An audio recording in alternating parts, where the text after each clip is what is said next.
प्रभु की शरण ले लेना जीवन का एकमात्र कर्तव्य कर्म है। देखो, कई बार हमने आपको बताया, भारत सरकार आपको अगर भेजती है विदेश, तो आप अगर वहां शर्त रखते हैं कि हमें वहां मकान मिलना चाहिए, हमें ये सुविधा मिलनी चाहिए, पास सरकार है, पास कर जाओ, काम करके आओ। हमारा क्या काम? तुम हमारे स्वरूप को पहचान करके या अपने स्वरूप को पहचान करके जीवन मुक्त हो जाओ। जाओ मृत्यु लोक में। क्या चाहिए? दुल्हन चाहिए, लड़का बच्चा चाहिए, मकान चाहिए, सब व्यवस्था चाहिए, जाओ, दिया। आए किस लिए हो? सरकारी काम से आए हो। साधन धाम मोक्ष कर द्वारा, पाई न जे परलोक संहारा।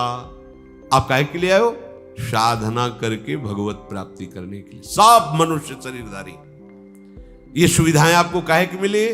भगवत सेवा के लिए। नाथ सकल संपदा तुम्हारी, और हमारे जो मिली है वो आपकी सेवा के लिए। मैं सेवक समेत सुत नारी। बढ़िया भगवत प्राप्ति का उपाय है।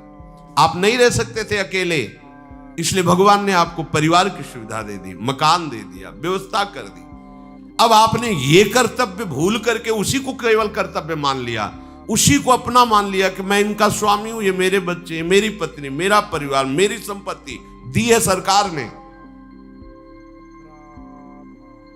अब आप विदेश जब भारत सरकार के द्वारा भेजे गए थे, 40 साल 50 साल जो भी कार्य दिया गया, आप वापस आए, पूछा गया आपसे, जो आप सरकारी काम से गए थे वो काम किया?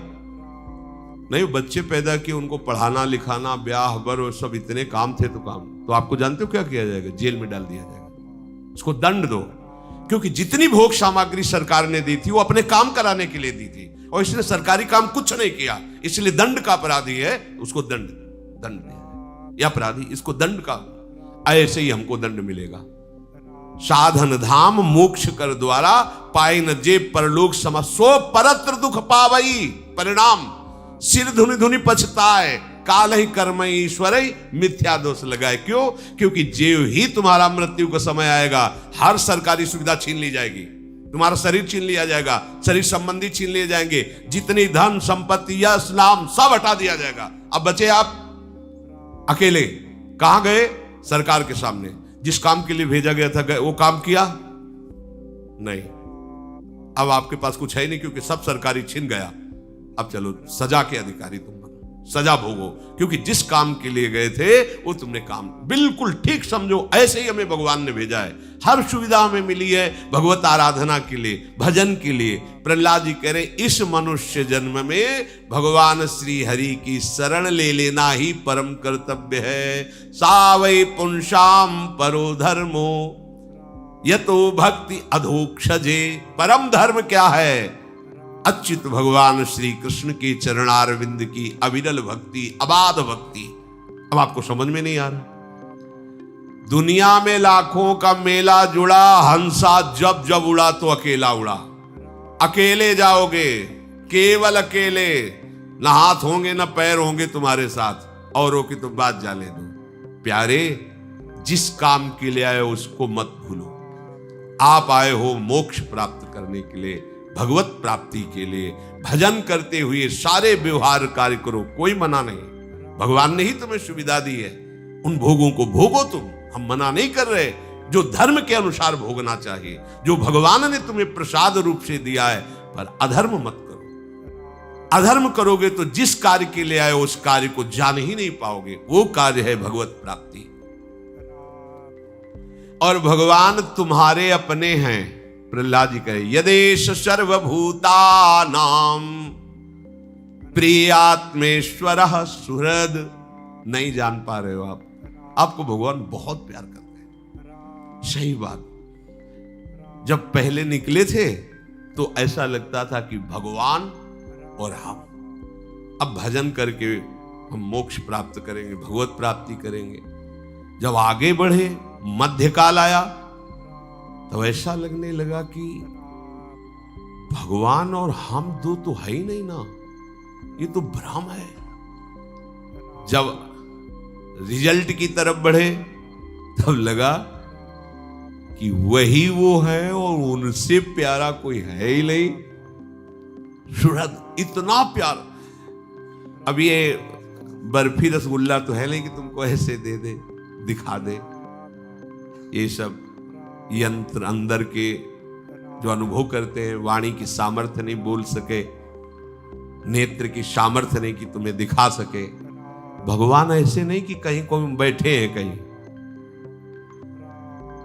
छिन छिन बिहरत संग। इतने प्यारे हैं, इतने उदार हैं, इतने नजदीक हैं। बस तुम क्या है कि ये जो और कुछ समेटे हो ना, इसलिए तुम्हें अनुभव में नहीं आ रहे। कहा कहो बड़ भाग, नित नित रति हरिवंश हित, नित बर्धत अनुराग। ऐसी उन्मत्तता चाहती है अपना कोई इतना बड़ा साथी हो जाए। हेलो, कोई बहुत बड़ा पदाधिकारी रोज तुमसे हाथ मिलाए, तुम उसके साथ खाओ पियो बैठकर, कैसा लगेगा आपको? है गर्भ में फूले घूमोगे। हम प्रियालाल के साथ खाते हैं, प्रियालाल के साथ सोते, प्रियालाल के साथ खेलते। आप नहीं करते क्या? पर आप तन्मयता नहीं रखते।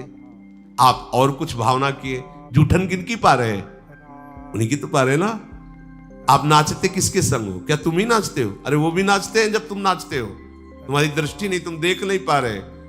हाँ, होड़ करके नाचते हैं। तुम अगर ऐसे करते हो तो आप देखो, जब संगीत बजेगा, कोई कुछ, अब बहुते नास्तिक हो या बहुते शुष्क हृदय हो तो कीर्तन हो, हम देखा है किसी किसी को कीर्तन हो, ऐसा लग रहा है कि पीट के खड़े किए गए। अरे कीर्तन हो रहा है, इतने इतने में क्या जाता है, राधा राधा राधा। हम देखा जैसे अचानक दृष्टि गई तो लगा कितना दुर्भाग्य है। वो ऐसे खड़ा है जैसे इस परिवार का पूरा नाश हो गया है, और वो मतलब एकदम ऐसे। आपको सच्ची कहते हैं, बात मान लेना। जब आप नृत्य करते हो ना, हमारे युगल सरकार पुलकित होते, वो तुमसे कम। हाँ, उन्हीं की इच्छा से तुम्हारे अंदर आनंद आ, वो आनंद सब उमग के आ जाते हैं, नाचने लगते हैं। वो दृष्टि आएगी, हरिवंश कृपा से आएगी, नाम से आएगी। इतने प्यारे हैं, तुम्हें कैसे बताएं वो वाणी का। जब कभी कोई बात आती है, जरा सा हम परेशान होते हैं ना, जरा सा परेशान होते हैं, तो जैसे बच्चा अपना परेशान हो तो माँ कैसे दुलार करती है, तुम्हें पता है? बैठाल के हाथ फेरती है, दुलार करती। तुम क्यों चिंता करते हो? हम है ना। नाच पड़ते हैं। अरे जब कभी ऐसी बात तो लगता है इतना एकांत में, जैसे कभी कि लाल, तब ऐसे दुलार मिलता है। तुम क्यों चिंता करते हो? मैं हूं ना। एकदम मस्ती आ जाती है, नाच पड़ते हैं। या कितने कृपालु लाडली लाल। हम आपको कैसे बताएं? इस मनुष्य जन्म का एकमात्र परम कर्तव्य भगवान की शरण होता। कहां है भगवान? ऐसे दोस्त हैं तुम्हें, फिर अब वही बस लड़खड़ा जाते कि अब कैसे बताएं। कल शाम की बात कर, नहा के स्नान करके और बैठे, जरा जैसे बच्चे कभी है तो कभी चर्चा ऐसे शरणागति की जरा सी बात आई, जरा सा ऐसे बस वो। अब वाणी की सामर्थ्य तो तुम्हें बताए, वो इतने नजदीक है, इतने प्यार करने वाले। एक सेकंड बर्दाश्त नहीं कर पाते, एक सेकंड बर्दाश्त नहीं कर पाते चिंतित होना। एक सेकंड, अगर एक सेकंड जरा तो एक सेकंड में मुमकिन, तभी तो निहाल हो जाते हैं। और आपको गुप्त बताए, हमारे बाप है महादेव। जब हम कभी किसी विशेष चिंता में होते हैं, किसी ऐसा कुछ लगा, जब ऐसा होता है तो इधर, और जब कोई विशेष कि किसी ने ऐसा प्रतिकूल व्यवहार की ठान ली है कि ऐसा ऐसा चिंतन कर, जहां थोड़ा, तो उसी समय हम देखते हैं उनको फटकारे जटा झूठ और सामने वो ऐसे प्यार करते हैं जैसे अपने लाडले बच्चे को प्यार किया जाए। ये आराध्य देव ऐसे आराध्य देव नहीं कि हमारी उपासना बदल गई तो उन्होंने ही तो भेजा ना। वो एक एक क्षण, कई बार आपको बताया कि ऐसे वो प्यार करते हैं महादेव, जरा सी भी कोई ज्ञान समुद्र, बल समुद्र और विनाशकार की इन्हीं के हाथ में डोर है। पूरी सृष्टि का विनाश करने की सेवा महाराज को है, पालन करने की भगवान विष्णु को है, और रचने की ब्रह्मा जी को है। और हमारे महाराज तो खेलते रहते हैं, ये सब कार्य इधर होता रहता है। कभी इष्ट छोड़ता नहीं। यहां सब सब कहीं हम कभी जब से राधा वल्लभी चुल्लू जल नहीं चढ़ाया होगा महादेव जी को कि आज भाई शिवरात्रि है गुपचुप, क्योंकि वो 20 वर्ष हमारे प्राणाराध्य रहे कि भाई एक बूंद जय हो महादेव, कभी नहीं। पर वो आज तक जब से स्वीकार किया है आज तक उनकी कृपा बढ़ती ही जा रही है। कोई ऐसा ही हफ्ता जाता होगा कि विश्वनाथ जी का बिल्व पत्र और जलो, ये तो बाहरी बात, उनकी कृपा छाए रहती। एकमात्र शरण लेके, ये हम महिमा बता रहे इसलिए कि हम तो भूल सकते हैं, वो नहीं भूलते। हम पुकारते भी नहीं कि महाराज, वो महाराज। इसलिए कह रहे सुहृद, सुहृद इतना प्यार करते प्रभु। आत्मेश्वरा, यही बैठे हुए हैं हमारे ईश्वर प्रिय, वो बहुत प्यारे, वो बहुत प्यार करते हैं आपको। किसको? आपको। यदेश सर्वभूतानाम, सबको। बस ये स्वीकार आप कर लो। श्री प्रहलाद जी कह रहे सुखमेन्द्रियकम दैत्या देह योगेन देहिनाम सर्वत्र लभ्यते दैवा यथा दुःखमयत्नतः तत्प्रयासो न कर्तव्यो यत आयुर्व्ययः परम न तथा विन्दते क्षेमम् मुकुंद चरणाम्बुजम। भाइयों, इंद्रियों से जो सुख भोगा जाता है वो चाहे जिस योनि में, वो सबको मिलता है। जैसे जनेन्द्री का सुख है, रसेंद्री का सुख है, ये हर योनि में मिलता है, हर योनि में। सब पशु पक्षी कीट पतंगा, सब निद्रा भय आहार मैथुन, ये सब पूरी सृष्टि को प्राप्त है। प्रारब्ध के अनुसार सबको ये भोग मिलते हैं, कम ज्यादा सबको। ये बिना किसी प्रकार के प्रयत्न के तुम्हें भोग प्राप्त होंगे। पूर्व का कर्म है, उसके अनुसार तुम्हें सुख दुख भोग ये सब प्राप्त हो। इनके लिए प्रयास करने की जरूरत नहीं। अब ये संसारी आदमी को कैसे समझ में, हम प्रयास नहीं करें हमारा घर चल जाएगा। देखो, हम आपको सच्ची बताएं, हमारे प्रभु के विधान को तुम लोग नहीं जानते हो। आप जितनी अपने ऊपर जिम्मेवारी लेंगे उतने ही आप परेशान होंगे। और आपको अनुभव होगा कि अगर मैं ऐसा ना करूं, ऐसा ना करता तो ऐसा ना होता, ऐसा नहीं होगा। और आप अपना भार प्रभु को देके बैठ जाइए, उनके भरोसे, उनके शरणागत होकर उनकी आज्ञा के अनुसार बर्ताव कीजिए, फिर आपको दिखाई देगा मेरे किए कुछ नहीं हो रहा, सब हो रहा प्रभु के द्वारा। और ऐसा सुंदर होगा कि आप देख लीजिए। पर वो अहंकार है, वो समझ में नहीं, बिना किए कैसे हो सकता है? कैसे हो सकता है? ऐसा कैसे हो सकता है? हम करें नहीं तो ऐसा विचार करो कि ये स्वर्ग लोक तुम्हारा बनाया हुआ नहीं, तप लोक, महालोक, जनलोक, ब्रह्मलोक, इसमें तुम क्या किए? मृत्यु लोक बनाने में तुम्हारा क्या हुआ? अरे उनकी भूमि की बनाए हुए के छापे को ईंट बनाकर थोड़ा गर रहे हो, वो भी तुम्हें बल उन्हीं का मिला है, बुद्धि उन्हीं की मिली। तुम प्रभु के हो, ये स्वीकार करो। तुम्हारा कर्तव्य प्रभु का स्मरण करते हुए व्यवहार बर्ताव करना, ये स्वीकार करो। जो भी दुख सुख भोग है, अनमांगे आगे आवेगो, जो पल लागे पल को। जैसे पलक बिना किसी प्रयास के झपकती रहती है, ऐसे ही बिना प्रयास के दुख सुख आते रहते हैं। इनके लिए प्रयास करने की जरूरत नहीं। देखो, तुम इसी बात से समझ लो, प्रहलाद जी समझा रहे मित्रों, तुम इसी बात से समझ लो कि कोई भी नहीं चाहता कि मुझे दुख मिले। सब कोई प्रयास करते हैं सुख का, पर सबको दुख भोगना पड़ता है। दुख के लिए कोई प्रयास किया क्या? सबको दुख। ऐसे ही तुम सुख के लिए प्रयास न करो, तुम्हें सुख मिलेगा संसारिक। तो प्रयास किसका करें? भजन करने का। भजन करते हुए तुम व्यापार करो, नौकरी करो, बढ़िया मंगल हो जाएगा। भजन कर नहीं रहे और लौकिक सुख के लिए प्रयास कर रहे हो, कभी सुख नहीं मिलेगा, क्योंकि तुम दुखालय में सुख ढूंढ रहे हो। मूर्खता है। भगवान लिखे दुखालयम अशाश्वतम। इसलिए मेरे प्यारे मित्रों, सांसारिक सुख के उद्देश्य से प्रयत्न करने की कोई आवश्यकता नहीं।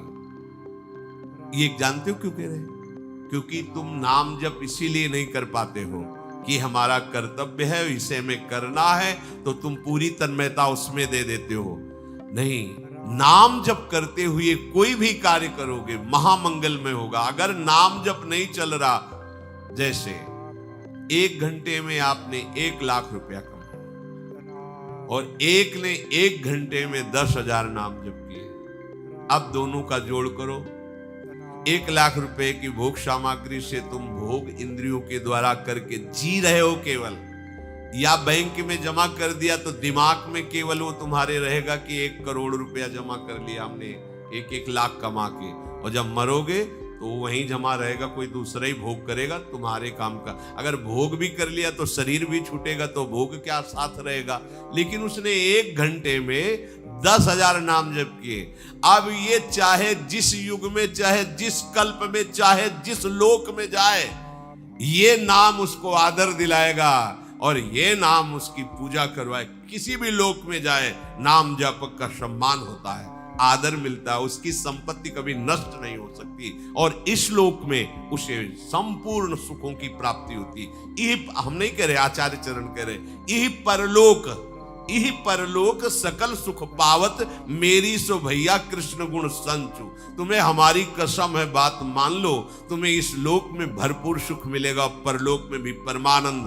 तुम कृष्ण का नाम जप करो, कृष्ण के गुणों का गायन करो, क्योंकि ये जो दुख सुख स्वयं मिलने वाला है, इसके लिए तुम परिश्रम करके भगवत विस्मरण करके आयु नष्ट कर रहे हो। ये बहुत बड़ी हानि है, इसकी पूर्ति नहीं हो सकती। जो इसमें उलझ जाता है वो भगवान का भजन कर ही नहीं पाता। देखो आप, ऐसी माया है कि भगवान की याद ही नहीं आने देती। घंटों क्या पूरा जीवन निकल जाता है। हमने विचरण करते समय देखा है, गांव के जैसे 2-4 लोग बैठे होते हो, कोई बहू की बात, कोई बेटे की बात, कोई प्रपंच की बात, कोई राम हरि कृष्ण की चर्चा नहीं करते मिलता कि भगवान का ऐसा स्वभाव, भगवान का ऐसा प्रभाव। ये तो भक्तजन करते हैं। हमारे सिर पर काल सवार है, काल को आना जाना नहीं, कभी भी कुछ भी वो लीला करके हमें नष्ट कर सकता है। इसलिए ये शरीर यद्यपि दुर्लभ है, फिर भी ये क्षण भंगुर है, पता नहीं कब नष्ट हो जाए। तो क्या करें? भजन करके हम अपना काम बना लें। भयानक रोग आ जाए, भयानक विपत्ति आ जाए, तो हम भगवान को न भूलें, ऐसा अभ्यास कर लें। जब कष्ट आता है ना, तो अगर आपका अभ्यास भजन का नहीं तो आप भजन नहीं कर सकते। या अधिक सुख आ जाए ना, तो आप भगवान, तो दोनों हमारे लिए भजन विरोधी बातें हैं, सुख या दुख। ऐसा अभ्यास करो कि अच्छे से अच्छी अनुकूलता आने पर भजन न छूटे और प्रतिकूलता आने पर भजन न छूटे। जो भजन का अभ्यास नहीं करता, तो जब शरीर स्वस्थ रहता है तो भोगों के भोगने में समय जाता है, और जब रोगग्रस्त हो जाता है तो भोगों का चिंतन और रोगों का चिंतन, भयानक कष्टमय जीवन। इसलिए बुद्धिमान पुरुष को चाहिए कि यावत स्वस्थ विदम कलेवरम यावत च दूरे जरा। जब तक तुम्हारा शरीर स्वस्थ है, बुढ़ापा दूर है, काम बना लो। अपने लोग जानते हो कैसे होते हैं? आग लगने पर कुआं खोदना शुरू करते हैं। आग लगने पर कुआं खोदना शुरू करते हैं। क्या? अब जब दिमाग काम नहीं कर रहा, बुढ़ापा आ गया है, पानी लेके पी नहीं सकते, तब चलते चलो सन्यास ले लेते हैं। किसका सन्यास लोगे? वैसे सन्यासी हो गए हो। किसका सन्यासी? नारी मुई घर संपत्ति नासी, मूड मुड़ाए भय सन्यासी। तो भाव ना हो तो भी हो गए सन्यासी, अब क्या है? वास्तविक बात है, जब तुम्हारी इंद्रियां स्वस्थ हैं, तब तुम धर्म पूर्वक चलते हुए भजन करो। नहीं, जब रोगग्रस्त बुढ़ापाग्रस्त हो जाओगे, ये सब केवल, फिर वो केवल बाहरी वेशभूषा होती, भजन नहीं होता। हमने देखा है जो गृहस्थी से सन्यासी हुए, वो कोई बहुत है जो पहला अभ्यास किए रहा, वही नहीं तो जहां बैठे तो वही बातें संसार की होती है। देखा है हमने, देखा है। इसलिए ये होगा आग लगने पर कुआं खोदना, कि जब सब काम निपट जाएंगे तब भजन करेंगे। तो तुम निपट जाओगे, आग लगी, अब कुआं खोदने से क्या होगा? वो तो जब तक तुम इधर प्रयास कर रहे हो भस्म कर देगा। अब तो आग लग गई। बुद्धिमान पुरुष वही कि आग लग ना जाए इसके लिए पहले से हम कुआं खोद के तैयार रखें। हमारा जीवन नष्ट ना हो जाए इसके लिए हम भगवत भजन करके तैयार